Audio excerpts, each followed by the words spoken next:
mucho se ha hablado, mucho se ha escrito de todos esos libros, cánones, de los temas bíblicos hebreo-cristianas, que son los designados por Dios para pertenecer a este famoso libro denominado Biblia. Sin embargo, se ha visto que en diferentes religiones, y tocando los temas bíblicos, algunas religiones toman un cúmulo de libros como cánones y otras religiones toman otros también como cánones. ¿Cuál es la diferencia? ¿Por qué la iglesia cristiana toma 73 libros como canon? ¿Y por qué la iglesia protestante toma 66? También, ¿cuál es la razón por qué la iglesia de Etiopía, ortodoxa Etiopía, toma 81 libros? Si todos son sagrados escritos por Dios. Ese es Dios amoroso que nos creó y que creó también todas las religiones. Entonces, ¿por qué unos sí consideran unos libros y otros los consideran apócrifos? O sea, que son malos. ¿A qué se debe esto? ¿O acaso dañan el negocio? Bien, te invito a ver el lado B de la historia. ¿Te atreves?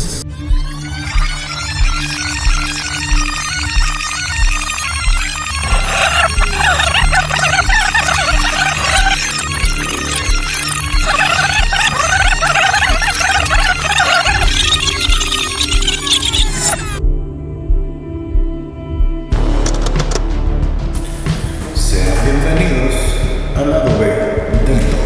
¿Te atreves? Buenos días, buenas tardes, buenas noches. Independientemente del lugar donde los ven, muy agradecido por escuchar nuestros videos. Bienvenidos al lado B del todo. ¿Te atreves? Y bueno, mucho hemos hablado ya en anteriores videos sobre los temas bíblicos, los libros canónicos, cuándo surgieron estos y por qué hay tantas variaciones entre unas versiones y otras cuando estamos hablando de los mismos sucesos, del mismo Dios y prácticamente de los mismos libros. Y para poner en contexto, los invito a ver los videos anteriores, pero para entrar en contexto en este video y poder hablar de ese famoso libro o ese personaje tan famoso y relevante en la historia llamado Enoch, pues bueno, hay que recordar que el tema bíblico, la Biblia católica, surgió por ahí en los años 325 aproximadamente, cuando Constantino el Grande, después de ser revelada la cruz en el cielo y se convirtió al cristianismo, pues dijo, bueno, es hora de homologar conocimientos. Reunió a varios obispos y pues clérigos y autoridades de la iglesia cristiana de esos entonces, y pues lo reunió en el concilio de Nicea. De ahí se pusieron de acuerdo qué libros entraban como canon y qué no para el tema de la Biblia cristiana. Y para entrar en contexto, ¿qué es los libros canónicos? Bueno, pues libros canónicos se refiere a esos libros o a esos volúmenes de escritura que son aceptados oficialmente por la iglesia, o sea que se consideran sagrados. En pocas palabras, que le ayudan al negocio, ¿no? Sin embargo, en todos estos años que han pasado, desde los años 300 para acá, pues por ahí han surgido Biblias. Recuerden que esta era prohibida, ¿no? Esos 1000 años de oscurantismo en la iglesia, pues no se permitía como tal que la Biblia fuera de dominio público, salvo algunas copias por ahí que se escapaban, pero no era de dominio público. Y bueno, en ese concilio de Nicea se pusieron de acuerdo esos clérigos junto con el emperador Constantino el Grande y acordaron que canonizarían o tomarían como libros cánones a 73 libros, ¿no? Que formarían lo que viene siendo el Viejo Testamento y el Nuevo Testamento, ¿no? Sin embargo, por ahí en el año 1504, allá en Londres, con el rey Jacobo I, pues había muchas broncas, ¿no? Dentro de la iglesia cristiana, y pues decidió homologar la Biblia para que todos siguieran la misma, y hasta la fecha pues ha sido una de las Biblias más vendidas.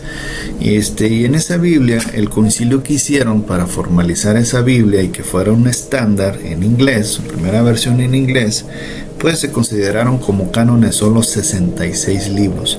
¿Qué pasó con los otros 7 libros que consideraba la Iglesia Católica como cánones? pues bueno, se omitieron nada más, ¿no? ¿Y cuál es la razón? Pues se consideraron como libros apócrifos, y pues un libro apócrifo es aquel que no ayuda al negocio, ¿no? ¿Por qué? Porque no se considera que es inspirado, ¿sí? O por Diosito, y que pues no tiene por qué ser considerado como canon bíblico, ¿no? ¿Por qué? Porque difiere obviamente de las ideas de lo que se está vendiendo, ¿no?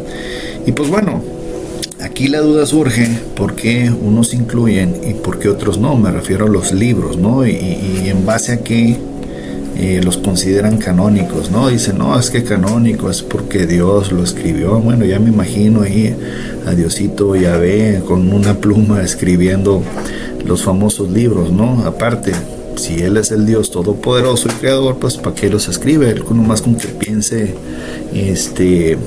pues aparece el libro ya escrito, ¿no? Y con letra muy bonita, ¿no? ¿Por qué necesita escribas? Pues bueno, hasta la fecha no lo entiendo, ¿no? Si es un Dios tan poderoso. Pero bueno, omitiendo ese comentario, surge algo muy particular, y esto es la Biblia Ortodoxa de Etiopía. ¿Y por qué es especial esta Biblia? Bueno, si ustedes van y preguntan investigan sobre el cristianismo, los hebreos, los judíos, pues siempre sale Israel, Palestina, y esas zonas, ¿no? Nunca se toca África, en este caso Etiopía. Entonces, ¿sí qué particularidad tiene? Bueno, pues aquí en Etiopía existe una comunidad cristiana bastante grande, y esto se debe a que por ahí en las montañas del Tigre, en Etiopía, más o menos a unos 2100 metros a nivel del mar, en una ladera de una montaña está el monasterio de Abba Garima. Sí, y pues ¿quién era Abba Garima? Pues era uno de los autoridades del cristianismo de hace unos 3000 años, un poco más por atrás, ¿no? Entonces, en este monasterio de Abba Garima se encuentra una de las antiguas reliquias más importantes del cristianismo, allá en Etiopía. Caray, ¿por qué tan lejos? Y esta reliquia son los evangelios de Garima, así se conocen, y pues son 2 volúmenes muy ilustrados que datan más o menos del siglo VI, por ahí antes de Cristo. ¿Y qué relevancia tienen estos evangelios de Garima? Bueno, para empezar, están escritos en un lenguaje ge'ez, que es como un protoidioma de Etiopía, ¿no? Donde surgió después el idioma etíope. Y bueno, es considerada una de las Biblias más antiguas y completas de la tierra, ya que pues la iglesia de Etiopía está entre las más antiguas del mundo.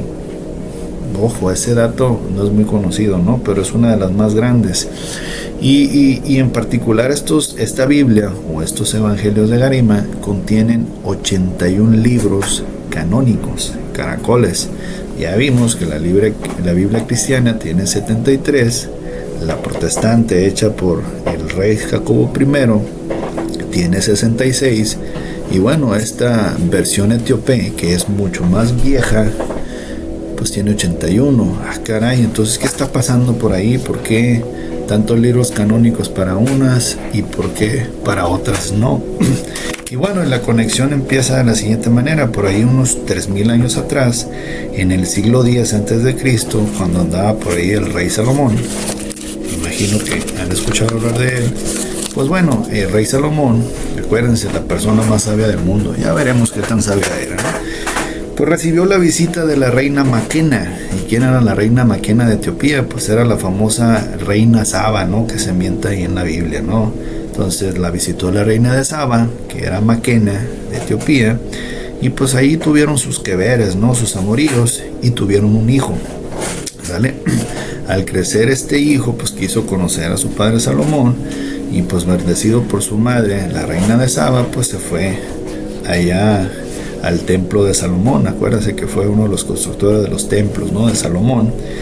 Y bueno, se estuvo un tiempo con Salomón, y cuando volvió a Etiopía, pues muchos eruditos, ¿no? Y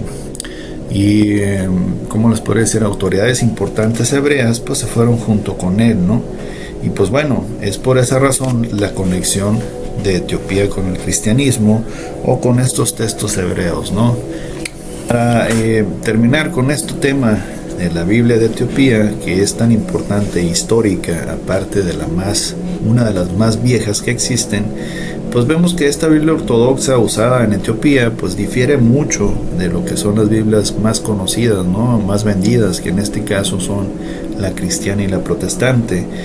Y resalta aquí, y por eso la razón de este video, que en esta Biblia sí consideran el libro de Enoch, ¿sí?, como canon, como canónico, ¿ok? Y pues este libro de Enoch también está escrito en ese lenguaje proto-etíope, ¿no? Ese lenguaje Ges.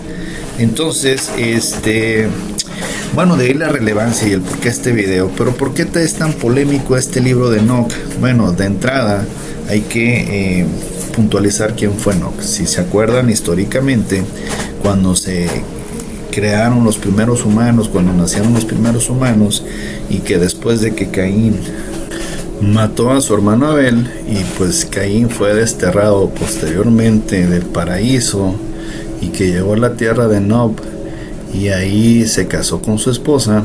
Ya veremos quién era su esposa, y este libro de Enoch lo relata, ¿no? Ya vamos a platicar de eso. Y bueno, posteriormente, pues al casarse Caín, tuvo su descendencia, y entre sus hijos hubo un Enoch. Acuérdense, ¿no? Que tuvo un hijo llamado Enoch y que fortificó una ciudad en su nombre. Sin embargo, cuando esto pasaba, Adán y Eva tuvieron otro hijo que se llamó Set, y Set, al tener su descendencia y toda que ya platicamos, que más o menos fueron como 1600 años hasta llegar a los hijos de Noé, pues bueno, dentro de esa jerarquía, por ahí tuvo también un hijo que se llamó Enoch, que Enoch tuvo a Matusalén a Lamec, y Lamec a Noé. Entonces, la trascendencia de este Enoch que nos están hablando aquí, de este libro famoso de Enoch, es de ese bisabuelo de Noé, Enoch el patriarca, ¿no? Quien, dice en el capítulo 5 del Génesis, pues Enoch no murió, sino que caminó con Dios todos los días de su vida, y que va a regresar. Para ser bien específicos, en el capítulo 5 del Génesis, versículo 24, dice: Enoch nunca murió, Enoch anduvo con Dios, desapareció porque Dios se lo llevó al cielo.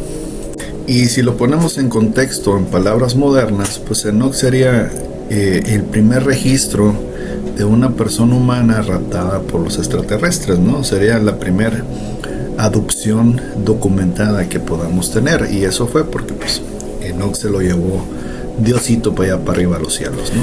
¿Y qué redacta en sí este libro mencionado en Enoch? Bueno, hay que entrar en contexto y recordar que tanto en la Biblia protestante como en la católica, en el Génesis 5 solo se menciona a él, ¿no? Diciendo que Enoch no murió, sino que Diosito se lo llevó al cielo, y que pues bueno, pues fue papá de Matusalén y toda la dinastía, ¿no? Pero bueno, este libro sí aparece como tal en esta versión más antigua de la Biblia en Etiopía, ¿no? Que son de los evangelios de Garima. Y a pesar de tener más de 3000 años, se pudo confirmar por ahí en 1947, cuando unos pastores traían a su rebaño por ahí cerca de unas montañas, las montañas de Qumran, por ahí también conocidas como Nag Hammadi. Y bueno, pues ahí entre los juegos agarraron unas piedras y las tiraron a una boca de cueva que había ahí en la cima de una loma. Y pues cuando empezaron a tirar las piedras, se oyó que al entrar estas adentro de la cueva, como que hizo un sonido como si una vasija de barro se quebrara, ¿no? Al siguiente día volvieron estos dos pastores y bueno, entraron a la cueva y por ahí encontraron muchos pergaminos, muchos libros antiguos, textos antiguos en ollas de barro que rápidamente entendieron que tendrían mucho valor histórico, ¿no? Y estos pergaminos, ¿de dónde provienen? Bueno, se presume que por ahí en los primeros siglos, en el siglo I, siglo II, una secta religiosa que competía directamente con el cristianismo, que eran los gnósticos, quienes se presume que tenían el conocimiento directo después de la era de Jesús, pues cuando fueron arrasados por la iglesia, pues decidieron esconder estos pergaminos de muchos libros, entre ellos el libro de Enoc, para preservarlos, ¿no? Sabiendo que en algún futuro la humanidad los iba a encontrar, ¿no? Entonces este hallazgo es súper importante, ¿no? Se les conoce como los libros o los pergaminos del mar muerto, y hay muchos manuscritos. Tenemos por ahí el Evangelio de Judas, el Evangelio de María Magdalena, el libro de Enoc, el libro de los jueces, el libro del jubileo, el de los gigantes, que también se le atribuye a Enoc. Sin embargo, estos no están completos porque algunos están quemados, ¿no? Pero ahorita tecnologías nuevas han podido recuperar mayor información. Y pues bueno, entre estos libros está el famoso libro de Enoc, el de los jubileos y el de los gigantes, ¿no? Que estos se le atribuyen como autor a Enoc, ¿no? Ya hablaremos en posteriores videos también de los otros libros que se encontraron ahí, como el Evangelio de Mateo, de Juan, de Pedro, de María Magdalena, de Judas, entre otros libros por ahí, que bueno, no se van a considerar nunca canónicos. ¿Por qué? Porque le pega directamente al negocio o a la idea que nos quieren vender de estas religiones, ¿no? Y nada más para reflexionar, acuérdense que los que encontraron estos libros fueron pastores. No son pastores de la iglesia, ¿no? Ni de ninguna religión. Son pastores agrícolas que se encargan de pastorear a su rebaño de ovejas. Bueno, esta similitud la manejan mucho las religiones, ¿no? Que el Cordero de Dios, que maneja el pastor, que su rebaño. Bueno, nada más por poner analogía o apología, acuérdense que las ovejas son los animalitos que hacen lo que hace uno, hace el otro.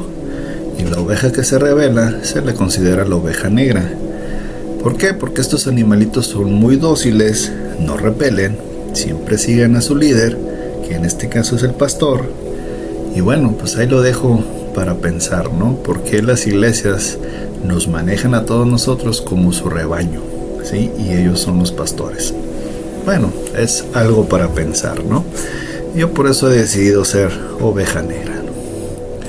Y ya entrando directamente con este libro tan polémico denominado el libro de Enoc, dice en que Enoc tenía 12 años cuando todo su pueblo, toda su aldea se disponía a dormir, y que de repente bajó una nube de fuego, una carroza de fuego, que le llaman en la Biblia, que hacía mucho ruido, que emitía un ruido muy estrondoso, emitía mucho polvo, mucho viento, por ahí una luz roja, ¿no? Tipo fuego, como un torbellino, ¿ok? Y dice que al posicionarse sobre ellos, sobre su aldea, cuando estaban ya a punto de dormir, se le descendieron de esta carroza de fuego. No es nave, ¿no? Pobrecito, no piensen que es nave, ¿no? Esa carroza de fuego, siguiendo con las historias bíblicas, descendieron 2 ángeles de ella, ¿no? Y uno de ellos, de los 2, se le acerca a Enoc y le dice: tranquilo, humano, no tengas miedo, y lo subió a la nave, ¿no? Entonces relata aquí que subieron a los cielos en una carroza de fuego y que llegaron a la cima del cielo.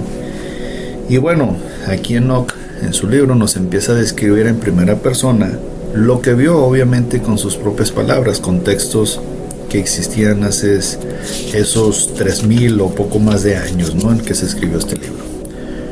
Y si suena extraño que yo mencione naves voladoras, bueno, según los muchos estudiosos del tema bíblico y que se han dado cuenta de todas las farsas que ahí se manejan, pues bueno, redactan que sería más fácil entender la Biblia si tan solo se cambiaran 2 palabras, ¿no?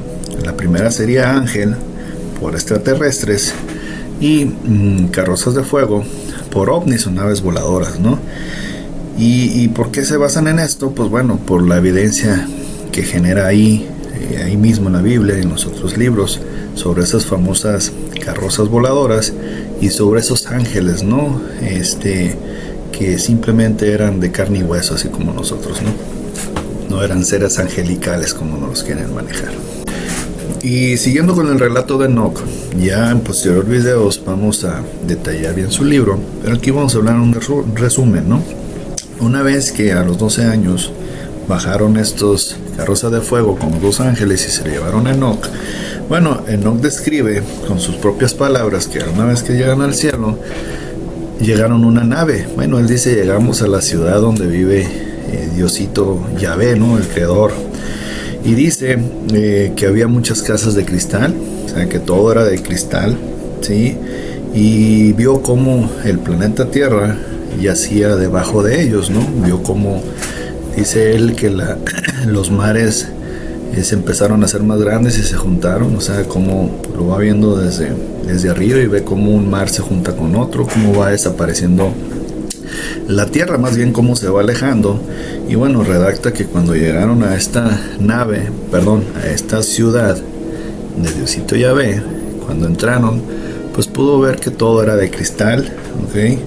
Él mismo narra que cuando llegaron y aterrizaron, tuvieron que cruzar un gran pasillo que deslumbraba, ¿no? Metálico este pasillo, y que tuvieron que pasar puerta tras puerta tras puerta. Fue un pasillo bastante largo, ¿no?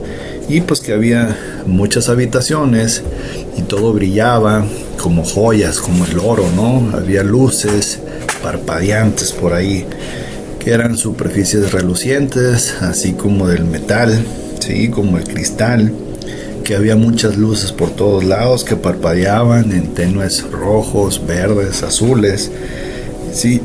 Y que pues bueno, pues obviamente esto no es una ciudad, yo lo entiendo más como una nave, ¿no? Y después de este suceso, ¿no? Ya que este libro de Enoch era muy conocido por los primeros cristianos, por los primeros religiosos, pues bueno, se decía que el Enoch en este caso estaba a la diestra del Señor y que él era el escriba de Dios, o sea, era el que Diosito le dictaba y ahora le escribe. Vuelvo y pregunto, ¿para qué necesita un Diosito tan poderoso alguien que escriba lo que piensa? Si así nomás sopla y se aparece el libro completo, pues bueno, ahí discúlpenme, pero pues para mí es más un Dios de carne y hueso que le daba flojera escribir por él mismo y tenía que dictarle a otro, ¿no? Eso redacta la Biblia, ¿no? Que estaba sentado a la derecha de Dios y que era el escriba, ¿no? Y que pues bueno, Diosito le dictaba y Enoch escribía, ¿no? De ahí que sea el escriba de Dios. ¿Y por qué no? Bueno, pues se decía porque Enoch era el guardia de todo conocimiento celestial, y por eso pues este libro de Enoch y sus otros más son muy controversiales, ¿no? Para la iglesia, ¿no? Ya que les tira con todo, y pues tirar con todo pues tumba todas las ideas que nos han plasmado a lo largo de la historia, ¿no? ¿Por qué? Porque redacta el conocimiento de los cielos, ¿no? Y pues él, al estar sentado a la diestra de Dios, pues obviamente conoce todos estos detalles a fondo y los expone aquí en sus libros, ¿no? De ahí el problemita para que los libros de Enoch no se consideren canónicos, ya que este libro o estos libros pues registran visitas extraterrestres, ¿sí? O sea, adopciones, pues obviamente todo rapto, o todo ida voluntariamente o no voluntariamente con los extraterrestres, pues se conoce como abducción, ¿no? Entonces, pues aquí las menciona y las registra. Sin embargo, no es el único personaje abducido en la prehistoria, ¿no? Enoch, ni es la única civilización donde se habla de algún rapto de un ser extraterrestre sumamente poderoso, ¿no? Tenemos el caso también de Elías, ¿no? Se decía que Elías tenía una super capa, que con esa capa podía resucitar muertos y curar enfermos, y que también gracias a esa capa pues pudo volar en una carroza de fuego al cielo, y también se fue allá con Diosito, ¿no? Y no regresó. Tenemos el caso, por ejemplo, allá en Grecia, del águila de Zeus, ¿no? Que por ahí rapta a esta persona que se llamaba Ganímedes, ¿ok?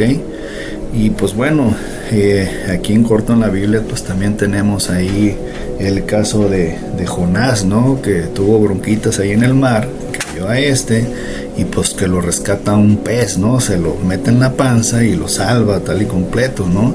Tenemos el caso de Shiva por allá en la India, tenemos el caso de Oanes, el dios pez, el de Mami Wata allá en África y el Caribe. Pues bueno, son varios relatos históricos de diferentes civilizaciones que relatan temas de evolución, ¿no? Que se fueron allá con los inteligentes, con los seres superiores, a que les mostraran conocimiento nuevo. También tenemos los relatos de la antigua China, en Sumeria, en Egipto, ¿no? De la casa de los antiguos dioses con D minúscula, vamos a denominarlos así, dioses con D minúscula, no son dioses, ¿no? Pero eran poderosos, hay que reconocer que eran poderosos, pero de dioses no tenían nada, ¿no?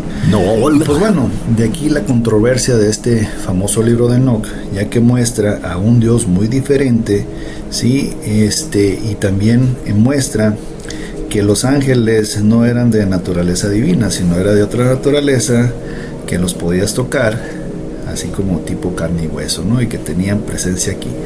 Casualmente, las religiones alrededor del mundo, como la sumeria, la china y la hindú, así como la maya, pues relata también de sus dioses, pero estos sí aceptan que eran de carne y hueso y que en algún tiempo estuvieron aquí con ellos, no como la cristiana, ¿no? Las hebreas, que es un Dios todopoderoso, que se ubica en todas partes del mundo todo el tiempo, pero pues ya vimos que no es así.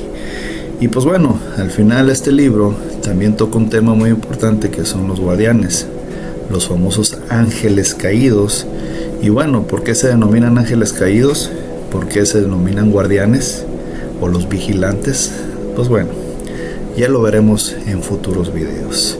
Hasta aquí dejamos esta primera parte del libro de Enoch. Muy agradecido por su tiempo, por ver estos videos tan controversiales y pues por darle seguimiento a esta historia que queremos contar.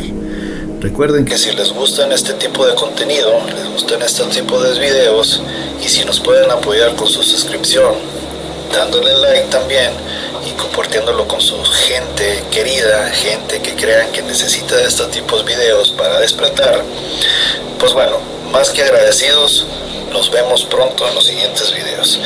Recuerda que esto es el lado B del todo. ¿Te atreves?